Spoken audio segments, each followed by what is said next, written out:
فيديو الشاب اللي اتضرب واتصور في بنها ده مش مجرد فيديو الناس كانوا بيجيبوا حقهم وخلاص، لا دي جريمة هيتعاقبوا عليها. احنا دلوقتي هنتكلم من منظورين، المنظور الاول انا شايف الفيديو ازاي، والمنظور التاني القانون هيشوف الفيديو ازاي. المنظور الاول انا كشخص عادي خالص شفت الفيديو وبقول حرام على اهل البنت دي اللي حصل في الشاب ده. مهما كان الشاب عمل في قانون بنلجأ له، لكن لو كل واحد خد حقه بايده احنا كده بقينا في غابة مش في دولة.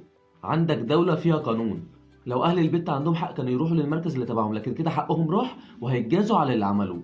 فاحنا عايزين زي ما الشاب اتهان قدام الناس دي كلها يترد اعتباره قدام الناس دي كلها. دلوقتي هنتكلم من ناحية القانون. اول نقطة هنتكلم عنها ان هم ضربوه، وده اسمه في القانون اعتداء جسدي. واي اعتداء جسدي حتى لو هزار او لحظة عصبية ده ممكن يتحول لقضية.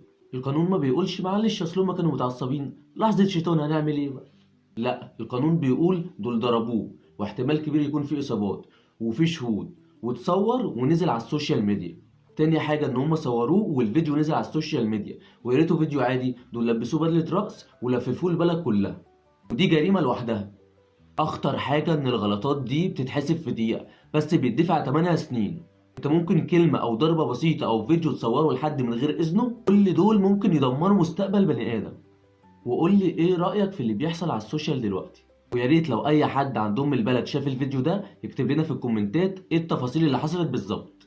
وبس كده، تابعني علشان كل فيديو هنا ممكن ينقذك من غلطة تدفع ثمنها عمر، واعرف حقك قبل ما يضيع، وتابعني عشان ما تغلطش الغلطة دي.